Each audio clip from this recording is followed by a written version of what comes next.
Janet Malky, ¿por qué retomamos el caso de la luchadora panamericana asesinada en un hostal del Callao? Porque la necropsia preliminar que se le ha practicado ha resultado rotunda. Ella murió de una hemorragia cerebral por traumatismo. O sea, recibió un golpe tan brutal y tan contundente que no se explica con lo que Paolo Barbosa, el principal sospechoso, ha narrado ante la policía, que se cae de la cama, se golpea con la mesa de noche accidentalmente y eso le provocó la hemorragia. No, señores, ha sido tan brutal el ataque que incluso debajo de la cama se encontró tremendo charco de sangre.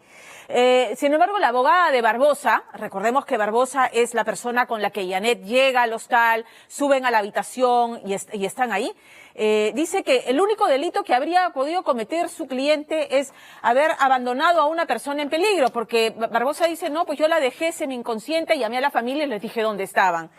Pero el juez ha sido implacable y esta semana hubo audiencia y el juez dijo, no señor, usted se va preso preliminarmente por 8 meses a la luz de todos los elementos que esta noche les va a mostrar Angélica Villegas. Porque tiene el testimonio completo que da ante la policía Paolo Barbosa, donde ella identifica una serie de contradicciones, pero además está una llamada que Barbosa recibió minutos antes de la hora de muerte de Janet, según el protocolo de necropsia. ¿Quién llamó a Paolo Barbosa? ¿Ah? ¿Qué ocurrió? ¿Qué ocurrió? Según la familia, esa llamada gatilló las emociones de Barbosa, que terminó matando a Janet. ¿Cuál era su estatus sentimental? ¿Cuál era la relación que tenía con Janet? Angélica Villegas.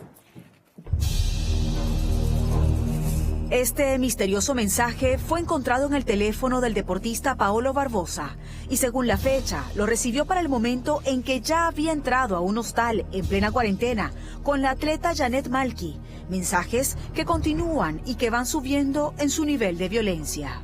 Cerca a más o menos de la hora de muerte de mi hermana, hay unos mensajes de texto en el teléfono de él, de un número que no está agregado. ¿Podía este mensaje convertirse en el detonante del crimen en la habitación 303? ¿Y por qué ahora el teléfono de Paolo Barbosa, sindicado de ser el principal sospechoso, terminaba siendo la pieza clave que faltaba en este rompecabezas? Entre las 6 de la tarde y las 10 de la noche, en ese lapso de tiempo, hay registro de llamadas de 8 minutos que él ha contestado. Hoy en Día D, todo lo que dijo Paolo Barbosa ante la policía y los detalles de una necropsia de terror. Yo tengo una mujer, tengo un hijo, yo no puedo estar preso, señor juez, ellos dependen de mí, ellos viven de mí, señor juez, y esto lamentablemente se escapó de las manos.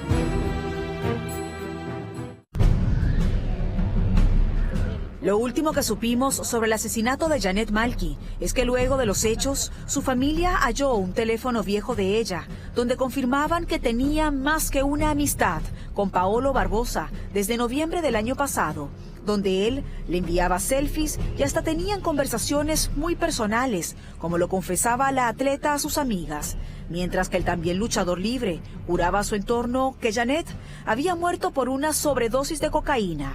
En los mensajes de texto del teléfono de mi hermana, Paolo le dice, voy a llevar coca.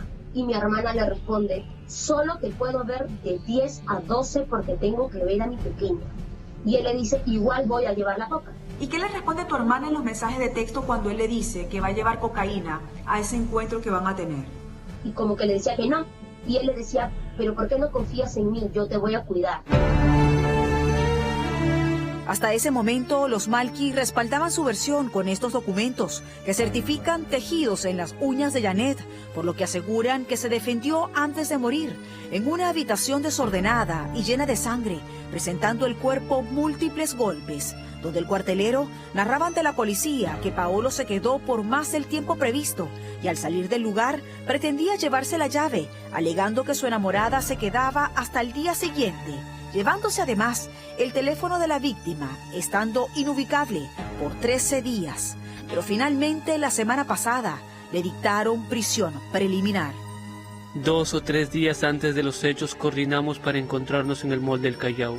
Y el día 14 de mayo, siendo las 10:30, nos encontramos en dicho centro comercial. Le dije para comprar un colador y de mutuo acuerdo me llevó a un mercado para comprarlo. Compramos en una tienda aledaña 4 latas de cerveza. Luego ingresamos al hotel y subimos de mutuo acuerdo a la habitación donde ocurrieron los hechos. Inmediatamente sostuvimos relaciones sexuales. Barbosa indicaba ante la policía que luego se dirigieron a la ducha para posteriormente conversar y tomarse 3 cervezas. Jalamos una mesa al pie de la cama y ella sacó de su bolsa el colador. Empezamos a colar la cocaína y empezamos a inhalar la cocaína. Y cuando abrimos la 4ª lata de cerveza, ya estábamos con los efectos encima de la droga. Y cuando llegó un momento, sentía que me daba vuelta la cabeza, temblaba, tenía el corazón acelerado y no tenía control sobre mi cuerpo. Y a ella le sucedió de la misma manera y le pregunté cómo se sentía. Y ella dijo que ya iba a pasar. Insisto en este punto. ¿Ustedes creen que quizás Janet, por no perderlo a él, estaba enamorada o por complacerlo, decide consumir drogas? Definitivamente, si él le propuso consumir alcohol, consumir drogas, Janet dijo que no. Es más, hay una botella de agua que se ha comprado y yo asumo, y creo que es veraz, decir que esa botella de agua era solo para mi hermana. Supongamos que a tu hermana le encuentran droga en el examen toxicológico. De ser así, ¿bajo qué condición crees tú que se da este consumo? Yo presumo que ante la negativa de mi hermana, él ha podido diluir la cocaína en la bebida, ¿no? Manteniendo la tesis de sobredosis en Janet, Paolo Barbosa usaría esto para justificar un primer accidente que tiene el atleta en la habitación 303, donde dice que por los efectos de la droga no recuerda a qué hora ocurre este incidente, que en estas nuevas fotografías muestra charcos de sangre debajo de la ventana, la cama y huellas de manos en la pared, muy cerca a la puerta. Y lo que recuerdo, ella trata de pararse, se cae al piso y tira al piso un velador. Yo trato de pararme para auxiliarla. Yo estaba temblando y me resbalo y me caigo y trato de agarrarla a ella porque estaba descontrolada y trato de subirla a la cama y se me resbala y una segunda vez trato de subirla a la cama y se me vuelve a resbalar y veo que en la parte de la boca y la nariz estaba sangrando. Según Paolo, Janet se cae en 2 oportunidades y en una de ellas incluso se golpea la cabeza con el velador. ¿No pudiéramos pensar que fue esa la razón por la que murió? No, puesto a que para que tú puedas darte un golpe tan contundente y morir, debería de ser de una altura 2 veces tu tamaño. Porque por el peso de mi hermana y la altura de la que supuestamente ella cayó de la cama al suelo, es imposible que mi hermana pueda hacerse daño de esa forma. El perito del Ministerio Público fue el que él certificó la necropsia y como que explicó que la muerte de Janet ha sido por un traumatismo encefalocraneano cerrado causado por un agente contuso. Objeto contuso, esto quiere decir que es insostenible que él diga que mi hermana se golpeó con el velador. Lo que yo presumo es que Paolo Barbosa sujetó la cabeza de mi hermana y la golpeó contra el suelo.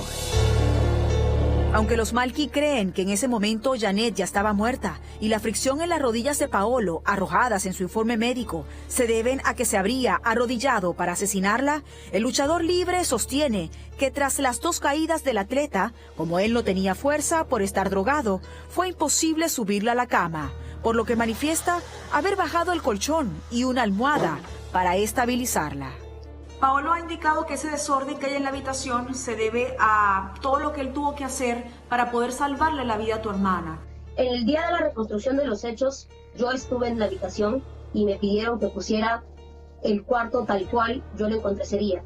Yo levanté el colchón y lo puse sobre la pared y ese colchón era tipo de paja o algo así, o sea, de esos antiguos gruesos que realmente pesan. Entonces, él estaba en toda su inconsciencia, como él dice que no podía manipular ni él mismo las cosas, levantó el colchón, movió la tarima, arrastró y había un cartón en el suelo aproximadamente de 1 metro. El cartón, esta es mi hermana muerta y el cartón estaba tal cual puesto debajo de mi hermana. Para poner el cartón tan preciso, Él ha tenido que levantar a mi hermana. Los parientes del atleta aseguran que Paolo solo alteraba la escena del crimen, eliminando evidencias, llegando a bañarla muerta para borrarle la sangre.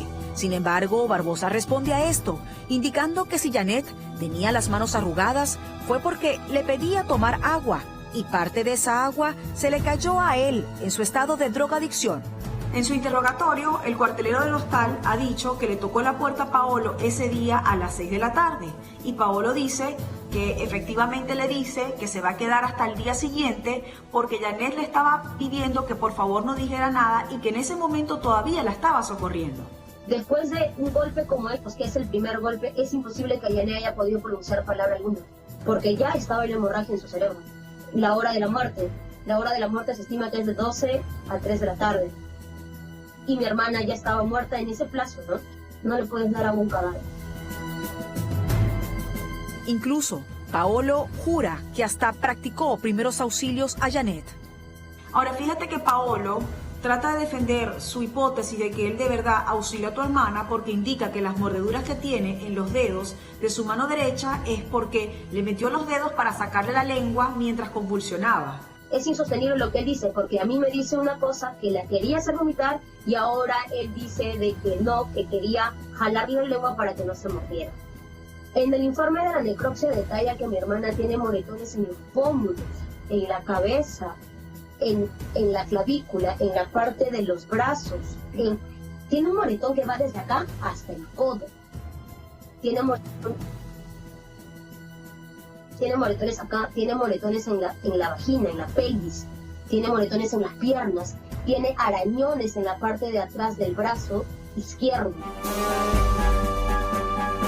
Lo más desconcertante para los deudos de la excampeona de lucha libre es que en su manifestación, Paolo no sabía precisar el momento de la muerte, porque indica que en algún momento se desvaneció y que cuando recuperó la conciencia, llamó a los Malqui para reportarles que el atleta estaba inconsciente y luego se cambió de ropa para salir del hostal.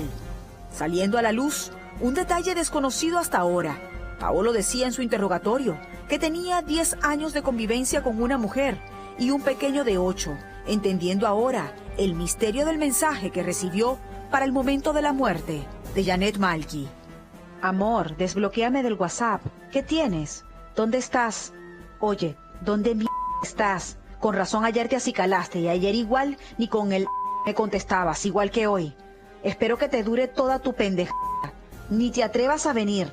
Ya me cansé de ti.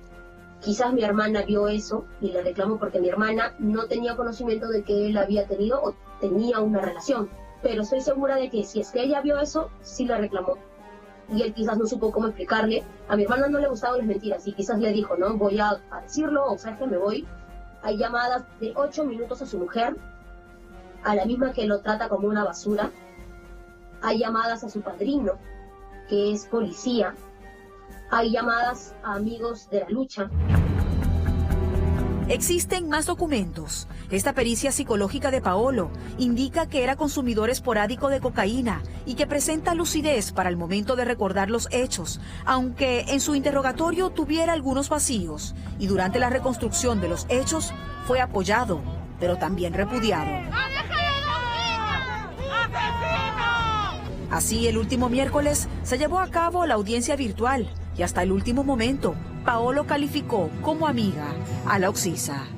Yo quiero decirle a usted que yo soy el primero en querer que todo esto se aclarezca. Lamento su pérdida porque yo a ella la estimaba, la quería, era una persona a la que le tenía mucha estimación. Conversábamos, nos reíamos, compartíamos amistad y del mismo deporte. Yo soy inocente de todo lo que se me está acusando. Tiene mi vida en sus manos, señor juez. Señor juez, yo tuve una madre que era una reina y toda la vida me enseñó que a todas las mujeres se le tenía que tratar como princesa, señor juez. Las lágrimas de Paolo no convencieron al juez, quien basado en la necropsia que revelaba que Janet había muerto por una hemorragia y traumatismo cerebral con objeto contundente y no por sobredosis, ya tenía su veredicto. Declarar fundada la prisión preventiva contra dicho imputado por el plazo, fundada en parte por el plazo de 9 meses. Basados en los argumentos del juez, le consultamos al médico forense y criminalista Carlos Chirinos sobre la necropsia de Janet Malqui. Se tiene que tener en cuenta lo siguiente, que un traumatismo encefalocraniano va a intervenir varios factores. Dentro de ellos va a depender cómo el objeto contundente que se emplea y también la velocidad del impacto. Ese de los hechos es bien importante, que se diga que si solamente hubo una sola caída, pero no es compatible una lesión de esta magnitud que describe la necropsia o una caída de una cama.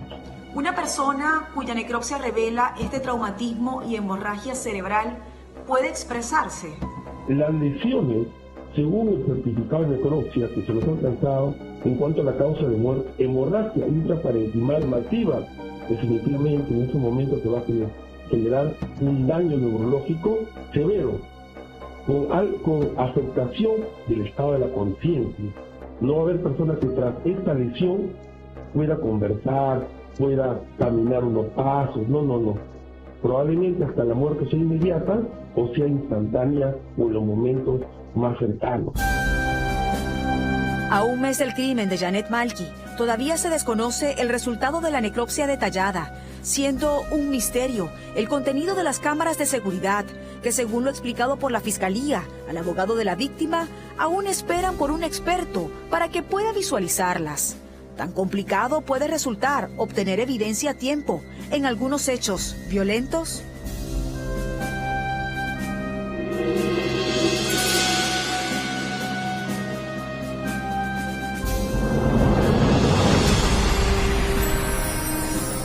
¿Por qué no me sorprende la pasividad de las autoridades judiciales en casos como estos?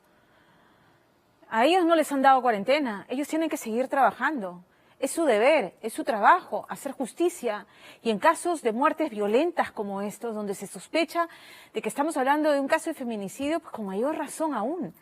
Y lo digo, y este caso nos debe servir para reflexionar sobre estas cifras que nos ha dado la Defensoría del Pueblo. ¿Cómo es posible que en plena cuarentena, y estoy hablando de la situación de las mujeres, de niñas y adolescentes que siguen siendo los eslabones más débiles de la sociedad, en plena cuarentena han desaparecido 202 mujeres, 202 de ellas, 197 son niñas y adolescentes reportadas como desaparecidas? Esta semana conversé con una representante de la Defensoría del Pueblo y me decía que infelizmente la policía no está aplicando los protocolos que se esperan y que están establecidos. El protocolo obliga, dentro de las primeras 72 horas de la desaparición, levantar una alerta nacional, alertando sobre la desaparición de una niña, de un adolescente, de una mujer. Y dice, en el caso de las mayores de edad, simplemente no lo hacen. Y hasta la fecha, pese a la insistencia de la Defensoría, el Ministerio del Interior no les alcanza el reporte actualizado sobre el estatus de estas denuncias. O sea, desaparece una niña y a nadie se le mueve un pelo. Desaparece una mujer, menos. Entonces, ¿cómo es que no nos sorprende lo que está pasando en el caso de Janet Malqui? Están los videos, están las muestras de la sangre debajo de sus uñas para saber ADN, de quién se defendió, contra quién luchó para salvar su vida. Están las cámaras de videovigilancia, los videos, y no se actúan las pruebas. O sea, alguien se muere aquí en el Perú, una mujer se muere y no pasa nada. A nadie se le mueve un músculo. Y eso duele. Eso duele. Tenemos que ir a una pausa.